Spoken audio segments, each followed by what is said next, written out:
Hanya mereka-mereka yang dikendalikan oleh Tuhan. Hanya mereka-mereka yang dikendalikan oleh firman Tuhan. Hanya mereka-mereka yang punya hubungan dengan Tuhan yang kuat, yang memiliki 9 buah roh ini.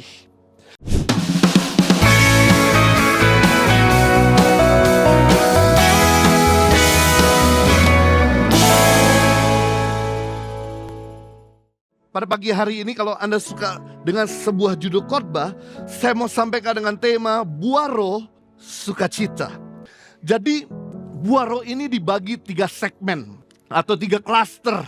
Buah roh ini dibagi dengan 3 kategori. Kategori pertama berhubungan dengan Allah, yang berhubungan dengan mengasihi Tuhan dan memberkati Tuhan, yaitu buah roh kasih, sukacita, damai sejahtera. Segmen yang kedua atau klaster yang kedua atau kategori yang kedua adalah buah roh yang berhubungan memberkati sesama, yang berhubungan dengan sesama, yang berhubungan dengan mengasihi sesama, yaitu buah roh kesetiaan, buah roh kesabaran, buah roh kemurahan, dan buah roh kebaikan. Bicara kemurahan hati, bicara kebaikan, bicara soal kesabaran, bicara memberkati yang lain. Yang ketiga, klaster yang ketiga, yaitu buah roh yang berhubungan dengan diri sendiri atau memberkati diri sendiri, yaitu buah roh kesetiaan, kelemah lembutan, dan penguasaan diri. Ketika Anda memiliki buah roh, maka Anda sedang memberkati Tuhan, Anda sedang memberkati orang lain, dan Anda sedang memberkati diri sendiri. Mari kita lihat firman Tuhan, Galatia 5 ayat 22 sampai 23.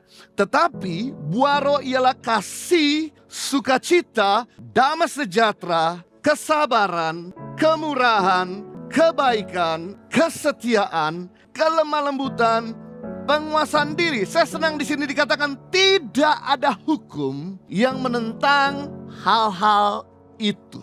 Berarti semua hukum negara di dunia ini, semua hukum organisasi di dunia ini, semua hukum agama di dunia ini mendukung 9 buah roh. Tidak menentang, bahkan mengharapkan rakyatnya, semua komunitas yang memiliki buah roh ini.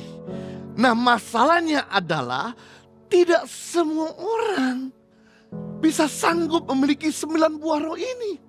Bahkan termasuk orang-orang Kristen yang sudah dipenuhi oleh Roh Kudus belum tentu memiliki 9 buah roh ini.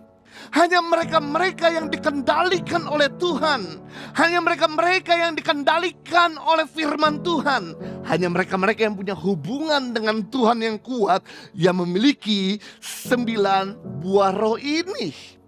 Karena kata buah roh berasal dari bahasa Yunani yang artinya ada karpos, yang artinya ada sesuatu yang dihasilkan oleh orang yang hidup oleh roh.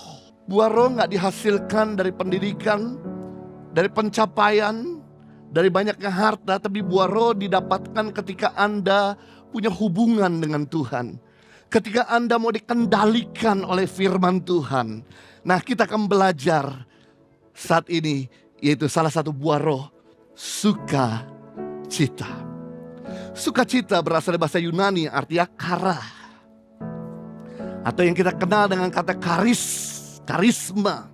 Yang artinya ada senang hati, rahmat, kegembiraan yang besar, sukaria yang tenang, emosi yang positif. Ada banyak orang-orang yang bersukacita tapi sinis, negatif, seperti Sarah. Ketika Sarah di usia 66 tahun, di mana Tuhan berkata sama Sarah dan kepada Abraham, Sarai, ya. Kepada Sarai atau Sarah, ya, Sarai nama sebelum dia menjadi umat pilihan Tuhan. Sarah setelah sudah menjadi umat pilihan Tuhan.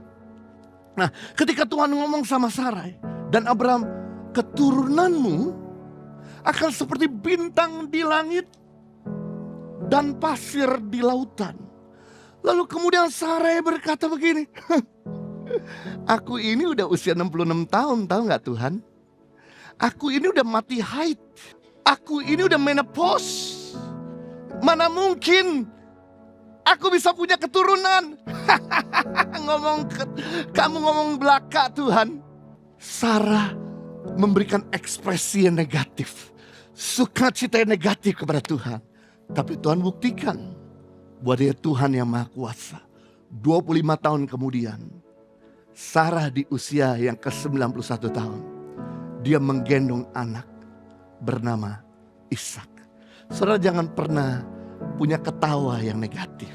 Karena ketawa negatif itu memberikan satu sikap merendahkan Tuhan atau merendahkan sesama. Ibadah Impact Community Indonesia menjadi 5 sesi. Ibadah jam 8 pagi, jam 10, jam 12 siang, jam 3 sore, dan jam 5 sore. Seluruh ibadah berlangsung on-site di Mall of Indonesia, lantai P3, Kelapa Gading, Jakarta Utara. Bagi jemaat yang ingin mengikuti secara online, ibadah live streaming dapat diikuti pada pukul 10 pagi waktu Indonesia Barat di YouTube Impact Community Indonesia.